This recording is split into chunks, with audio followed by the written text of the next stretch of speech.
In this video, I'm going to be breaking down what I consider to be the 3 best songs from Hüsker Dü's Zen Arcade. But before we get to that, let's break down what Zen Arcade was. Zen Arcade is the second studio album from Hüsker Dü, who's an American punk rock band that came out of Minneapolis or somewhere around there in Minnesota. It was released in July 1984 on SST Records. It was a double LP, a whole bunch of songs. It's basically a loose concept album that tells the story about a young kid who runs away from a terrible home life only to find that there's more misery in the outside world. It's an important album in Hüsker Dü's discography. It's an important album for the punk scene of the mid-'80s. The band had started out as a hardcore punk outfit that had their previous albums and sort of demo tapes and everything had just been more in the tradition of hardcore punk, that sort of thrash, loud, fast as possible, loud as possible. And this was the first album where they started to split from that into what they would eventually become, which is much more of like an alternative front runner, like a band that would influence Nirvana and Pearl Jam and everything in the mid or early 90s. Got their start in the 80s, and this one came out in 84, and it was produced by SST, as I said, and SST had their infamous producer Spot work on this. His name is Spot. I don't know what his real name is. Notoriously frugal. They recorded and mixed the entire album in 85 hours, and all but 2 of the tracks on this one are first takes. It's the first track and then the Industries, the newest Industries, which is towards the end of it. Those are the only songs that are not first takes on this entire thing, which is kind of an accomplishment. You can hear it occasionally. They do miss the beat every once in a while. They were a super tight band at this time, but there are moments here where you can tell that they could have done with another take, or at least done a little bit of final cut editing to go into that. So it cost less than $4,000 to make because it was done in 2 days, basically. And it's gone on to be regarded as one of the greatest rock albums of all time. Pitchfork listed at number 68 on the best 200 albums of the 1980s. Rolling Stone in 1989 listed the best 100 albums of the 80s, so it's kind of a decade retrospective. They put it at number 33. It's at 5 stars out of 5 at allmusic.com. And the year it came out, 1984, it placed 8th in Village Voice's Paz and Jop poll of 1984. So that's the one where the music critics don't vote by genre. They just kind of vote for what they think the best albums of the year are, and they came in 8th place in that one. So let's get to it. There'll be a little bit more history of the band as I move into this, a little bit more information as we move on to cover what the best 3 songs from Zen Arcade are.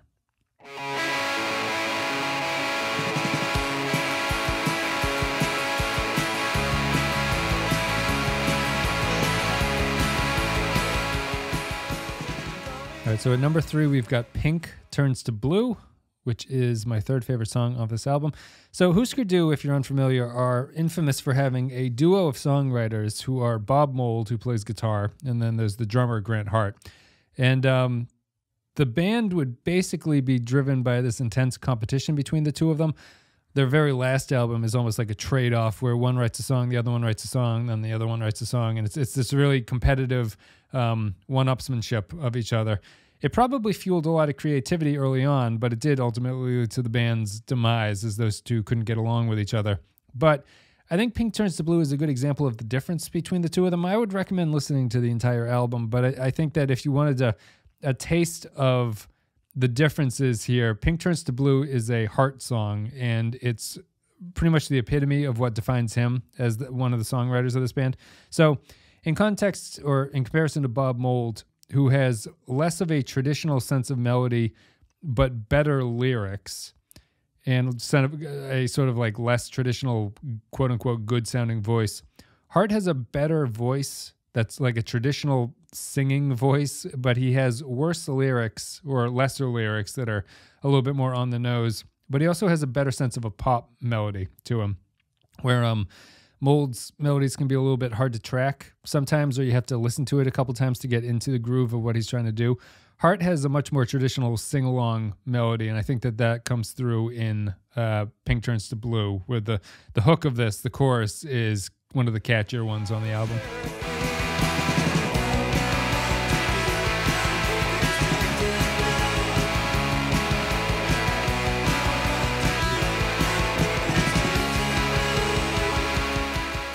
So Pink Turns to Blue is the point of the song, or the point of the album, where our narrator that we've been following this entire time has started to find true love only to have it taken away from him, and spirals him into a sense of despair at this point. And that's what the metaphor is. It's not a gender bending, ahead of its time kind of thing. It is pink turning to blue, the female gender color turning to the non-gendered color of death.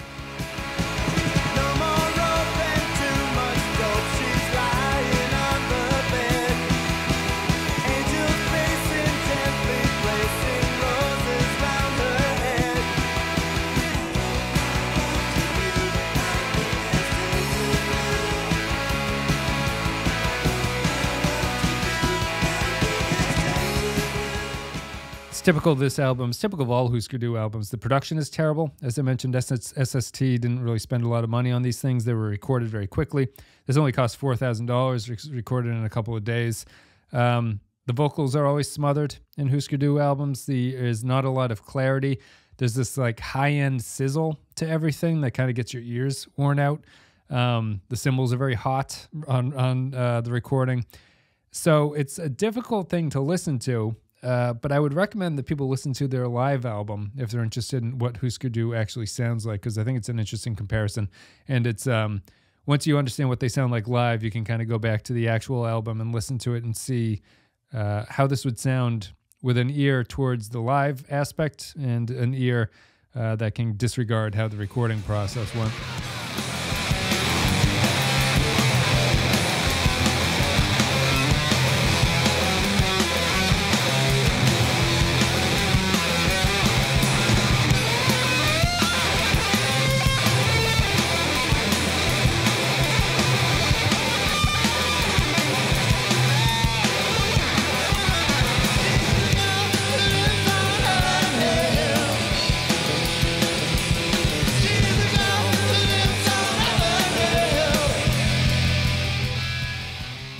Pink Turns to Blue has an excellent guitar riff. This is probably my favorite melody, or not melody. It was my favorite groove, I think, on the album in a kind of pop, danceable sense, for lack of a better word. It's got this really great driving guitar sound. It has Mould's sort of signature wall of sound. It's not Phil Spector influence, but it's this like just chainsaw sound. I always think of it, it's hard to hear actual strumming within his playing. It's just this distorted sense of fuzz that's constantly smothering everything else while the bass rides underneath it, kind of provides the foundation for things. And then you get a little bit of taste of how Hart plays drums on this one, which is interesting. It's a light touch. It's almost a jazz sensibility. I wouldn't call him a jazz drummer. He's not comping or anything like that, but he has a jazz drummer's sense of snare and cymbal interplay that I think a lot of the punk drummers from this era don't do. He tends to roll with the groove in a way that a lot of punk bands of this time, or hardcore bands in particular, would just kind of plow ahead, and that the metronome aspect of their playing would be the foundation. He's a little bit lighter, and he floats around on top of it, and he's not afraid to comp or play the hits of the bass or the guitar.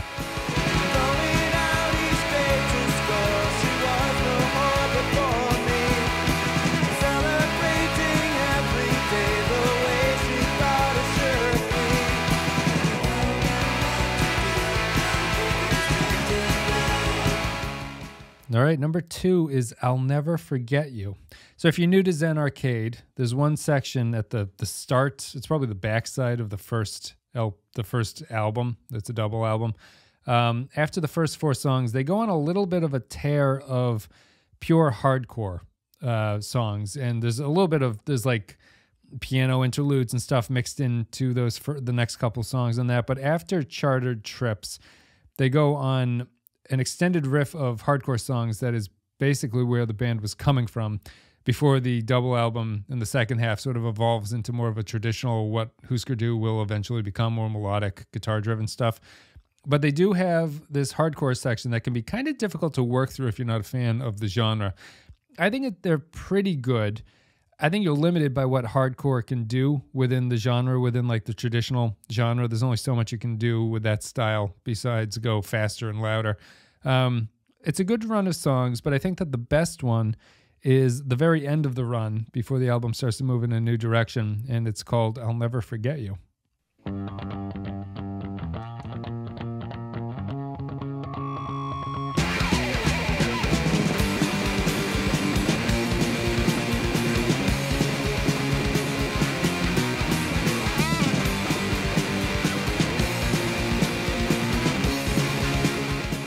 think the riff here is just blistering. I think the song is just a blistering song overall. It's got this bone-crunching sound. The band is locked in, making the hits together, playing tightly.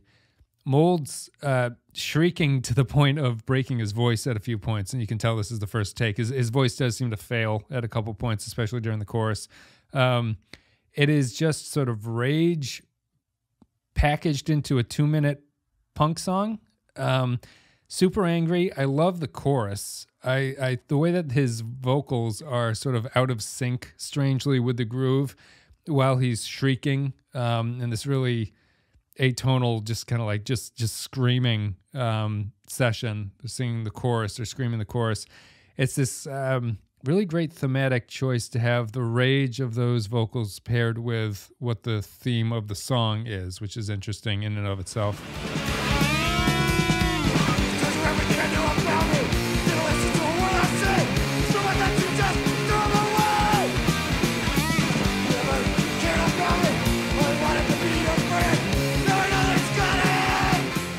In terms of the concept album, this is obviously about the character meeting somebody and becoming disenfranchised with them, thinking that they could trust somebody and being betrayed, essentially.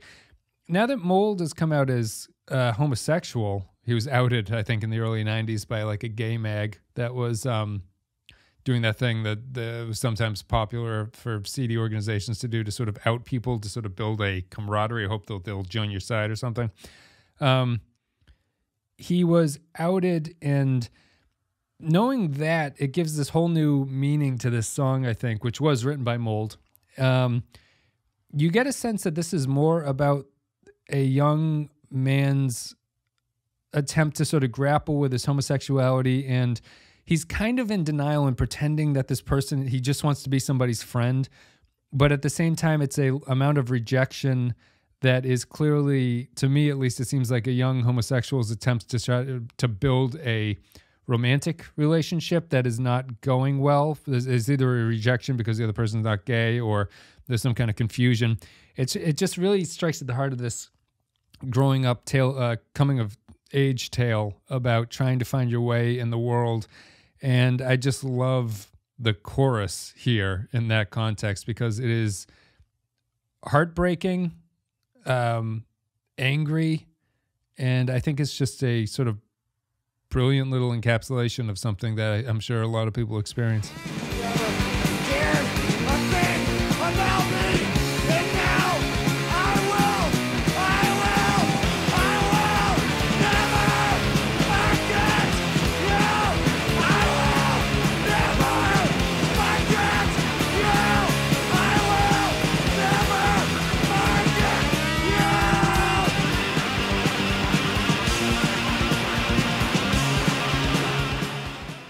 All right, and my favorite song on the album, there were two options. I think it's either Newest Industries or Chartered Trips. And I'm going to go with Chartered Trips as the #1 song on this album. Both of those, I think, are Mould songs that kind of imply the direction that the band will go. It's not hardcore. It's still aggressive, but it has that very Mould flavor of songwriting and sound as to the way that the band will go in the next album, particularly and then before they move on to their albums after that, which become increasingly poppy.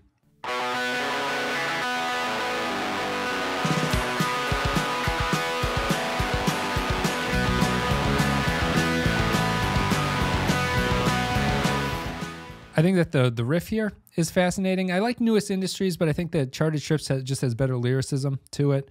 It's got Mould's best lyrics on the album, I think, in his best traditional melodic sense, which helps with me. I find his voice sometimes grating, depending on what he's doing. He's kind of nasally. I guess you could cast stones at me about that too, but he's a little bit nasally for a voice that I would want to listen to all the time.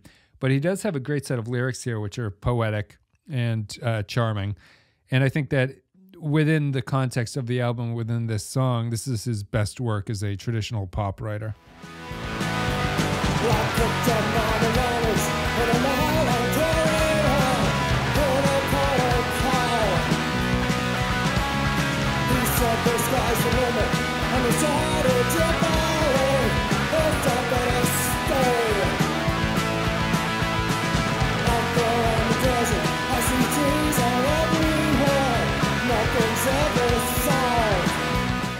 So I think what the song is actually about is just kind of trying to get away, trying to take a chartered trip to escape your life, and realizing that no matter where you go, your problems follow you. Nothing's ever solved, as they say in the lyrics. It's the theme of the album. It kind of encapsulates the whole thing, which is a young man's sort of coming of age journey where he realizes that things are not always going to be better somewhere else, and then he wakes up and it's all a dream. Sorry to spoil the album, but that's what it is. It does end with it was an all a dream kind of thing, which is a little bit less distressing when it's in an album form instead of a movie. But that's what the song is about. I think it's a perfect encapsulation of what the album's about. I think this song sounds like the band, wall guitar, sort of jazzy, drummy. It's not really jazz, but it's a light touch on the kit, I would describe it as. And then Greg Norton with just a absolutely rock solid bass line, laying the foundation for everything. I'm always surprised that they were kind of cruel to him. The Greg Norton later on, in one of their final albums, they rewrote his bass lines and everything. I think he's a terrific bassist. He didn't write any of the songs, and that's probably what one of the things was. But I think he does a great job on this album and all their stuff. He's not intrusive, but also kind of catchy to listen to. The bass does a lot of work in this. It is a 3-piece after all, so it has to. So that's it.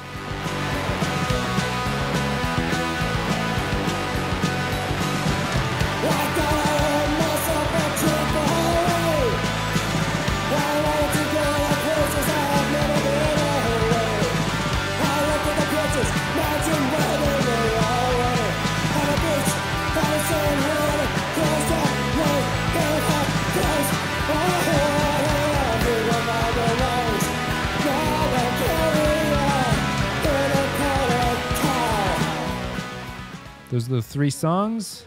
We had Pink Turns to Blue, I'll Never Forget You, and Chartered Trips. That's it for Hüsker Dü Zen Arcade. Hope you enjoyed the video. Let me know what you think about this album. What are your 3 favorite songs from this fantastic album? Let me know down below. Otherwise, thank you very much for listening. Hope you enjoyed it. I'll see you later.